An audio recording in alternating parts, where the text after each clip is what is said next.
Bonjour à tous. Je vous avais promis un petit diaporama sur l'autopep ou la PEP intrinsèque. On va essayer de voir ensemble un petit peu de quoi il s'agit.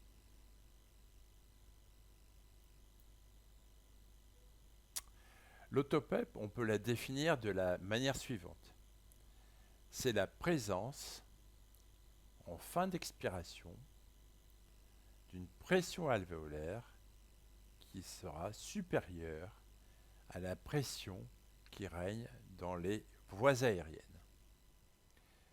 Évidemment, on ne parle d'autopep qu'en fin d'expiration passive, bien entendu, sans expiration forcée chez un patient, donc s'il est sous machine, qui est parfaitement adapté.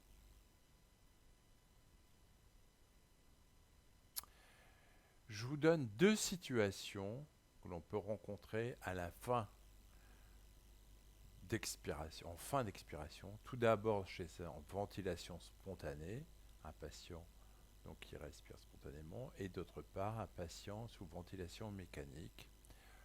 Le premier patient qui présente une autopep en ventilation spontanée, à la fin de l'expiration, on voit bien que dans l'airway, sa pression est à 0 cm d'eau puisqu'elle correspond à la pression atmosphérique, et qu'au niveau des alvéoles, on a par exemple une pression de 5 cm d'eau.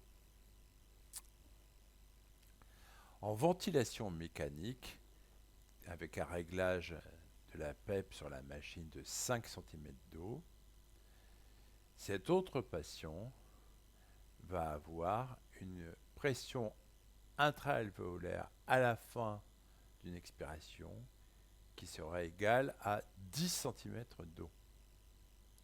Ce patient, comme ce patient-là, présente dans ces deux situations donc une autopep. Cette autopep, dans les deux situations, est égale à 5 cm d'eau, 5 moins 0 égale 5, 10 moins 5 égale 5, dans les deux situations.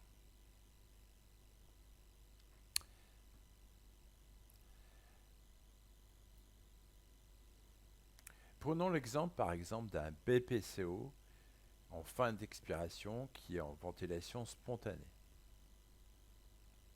À la fin de son expiration, du fait par exemple d'un bronchospasme ou d'une gêne à l'expiration, tout l'air contenu dans les alvéoles qui doit se vider pour revenir à la CRF initiale ne se vide pas en totalité, et donc une partie du gaz, une partie de l'air inspiré reste en stase au niveau des alvéoles et entraîne ce qu'on appelle une hyperinflation dynamique, c'est-à-dire une augmentation de volume. Donc, au fur et à mesure que le patient va inspirer, expirer, il va y avoir donc une augmentation de volume des alvéoles qui va se produire. Puis, il va y avoir un équilibre qui va se produire entre les forces de distension et les forces de rétraction qui va être modifié, et donc les alvéoles vont se stabiliser à un niveau supérieur.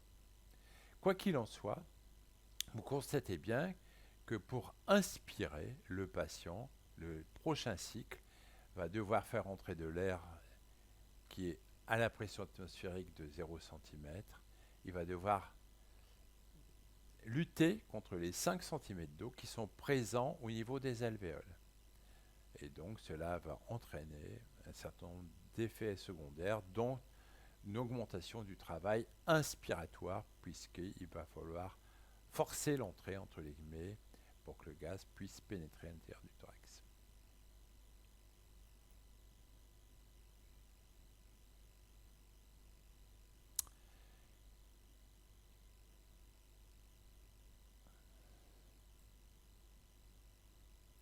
Il existe trois grands facteurs d'hyperinflation dynamique qui expliquent que le gaz a tendance à ne pas se vider complètement à la fin d'une expiration. Première raison, par exemple, le temps expiratoire est trop court.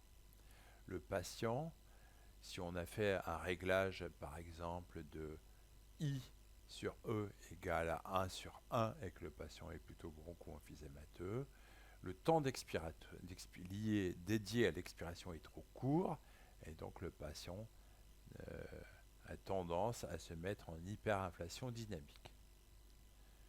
Le deuxième élément, facile à comprendre, c'est le volume courant. Si vous avez, par exemple, 2 secondes pour éliminer, pour faire sortir, pour expirer 500 ml de gaz, ça va générer un certain débit, mais si vous avez 1 litre de gaz à expirer dans le même temps, évidemment, c'est un facteur qui potentiellement va provoquer une hyperinflation dynamique puisqu'il y a plus de gaz à sortir dans le même temps. Et donc, ça a tendance à faire de la stase dans les alvéoles et donc à créer une hyperinflation dynamique. Le troisième élément, c'est ce qu'on appelle la constante de temps. Si celle-ci augmente, évidemment, on va avoir aussi un risque important d'hyperinflation dynamique. Je vous rappelle que la constante de temps, c'est le produit entre résistance et compliance. Je m'explique. Si le patient est bronchospastique, il a donc des difficultés à expirer, il a tendance à augmenter son temps expiratoire, et donc c'est un facteur d'hyperinflation dynamique. De même, si le patient a par exemple un broncho-emphysème évolué, son poumon est extrêmement élastique, les forces de excusez-moi.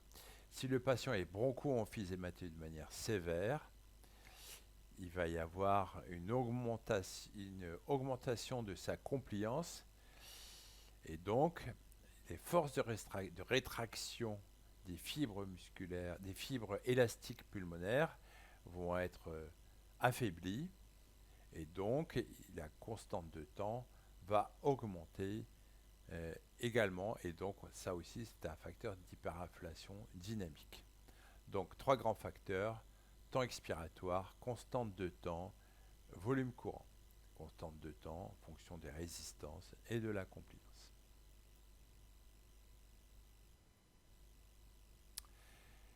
Quelles sont les conséquences d'une PEP intrinsèque ou d'une hyperinflation dynamique? La première conséquence, ça va être l'augmentation du travail ventilatoire. En effet,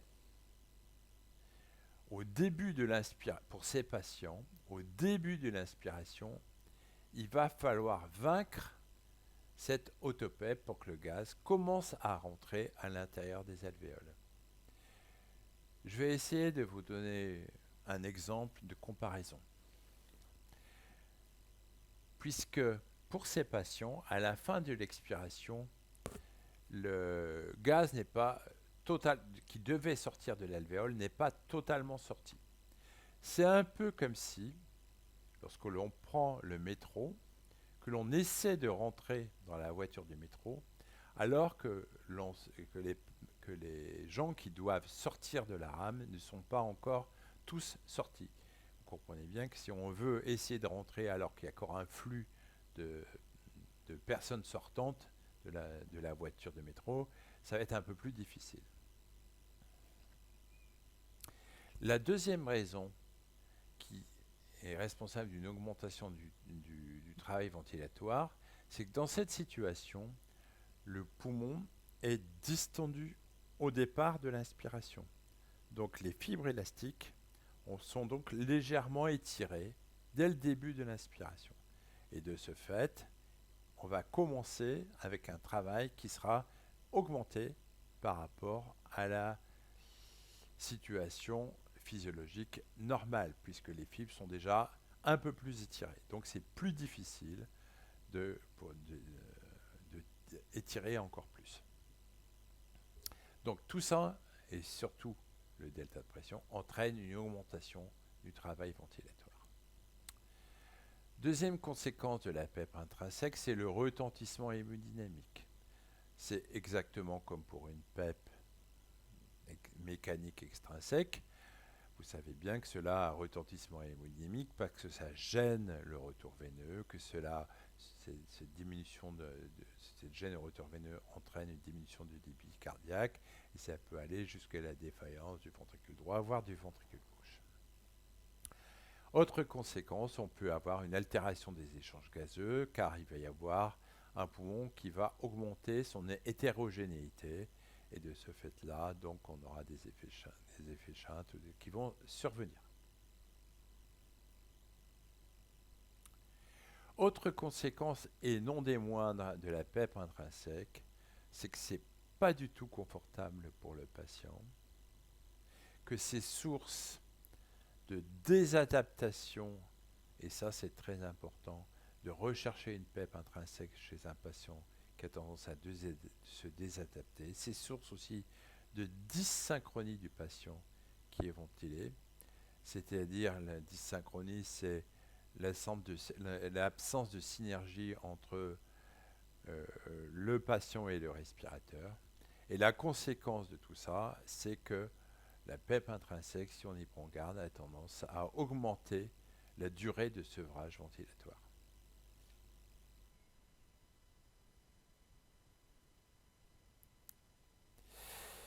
Comment fait-on pour essayer de détecter une hyperinflation dynamique ou une PEP intrinsèque? En ventilation spontanée chez un patient conscient, c'est assez difficile puisqu'il faut mesurer la pression ésophagienne ou d'autres techniques encore plus d'exploration physiologique encore plus sophistiquées. En ventilation mécanique, je vais vous donner deux petits trucs pour essayer de détecter les patients qui présentent une PEP intrinsèque, et pour cela, il faut bien analyser les courbes affichées par le respirateur.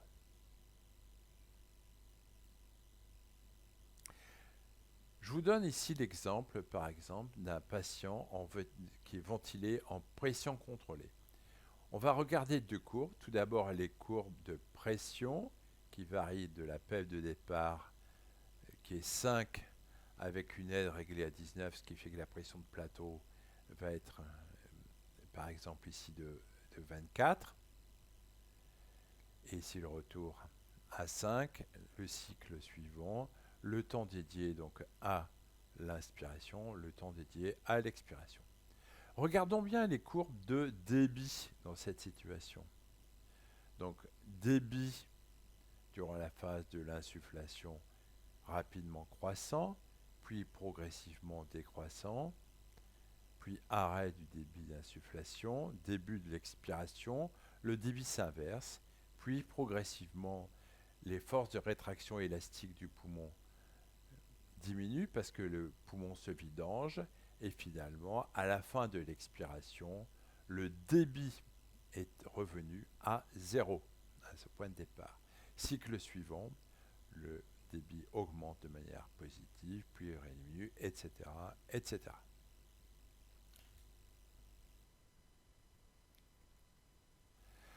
En cas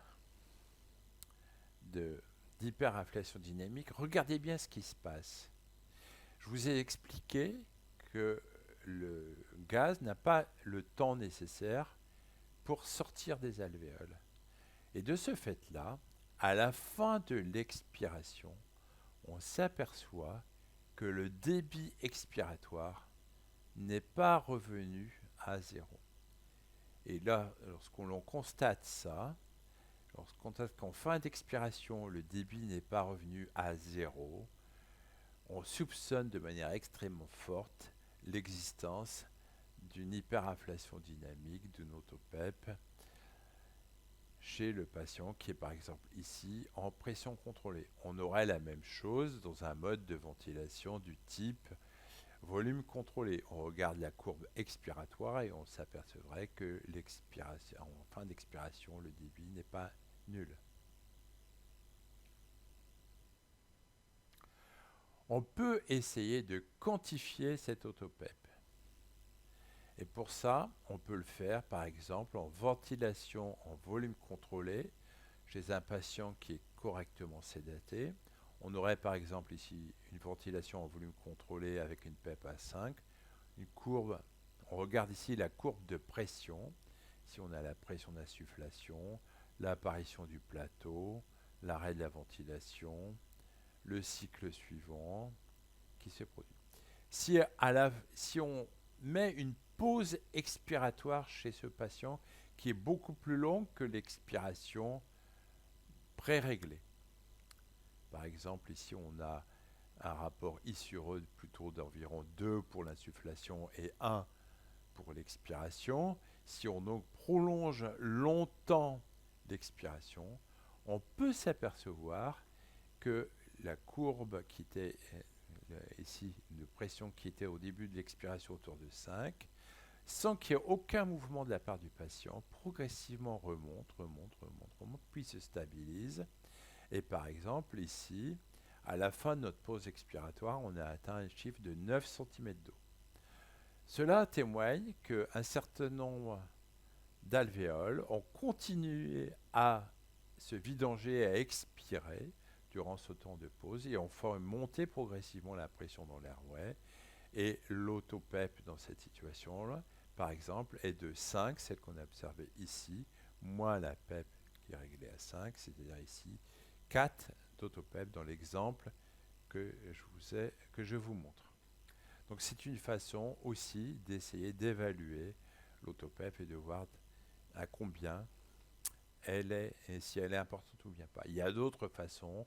On peut essayer de voir l'influence sur la pression de plateau ou sur le volume expiré, par exemple, suivant. En prolongeant, par exemple, la pause expiratoire, on compare le volume expiré de ce cycle 1 avec le volume expiré du cycle 2, cycle dans lequel on aurait prolongé de manière significative l'expiration. Mais tout cela ne peut se faire que chez le patient qui est correctement sédaté.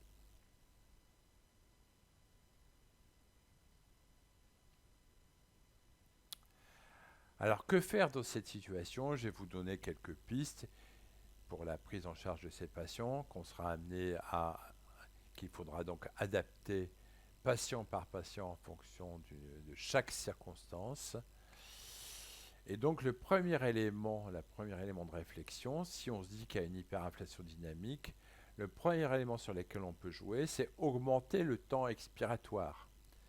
Et on peut augmenter le temps expiratoire en ne modifiant pas le I sur E, mais en ralentissant la fréquence respiratoire, par exemple. Ou on peut augmenter le temps expiratoire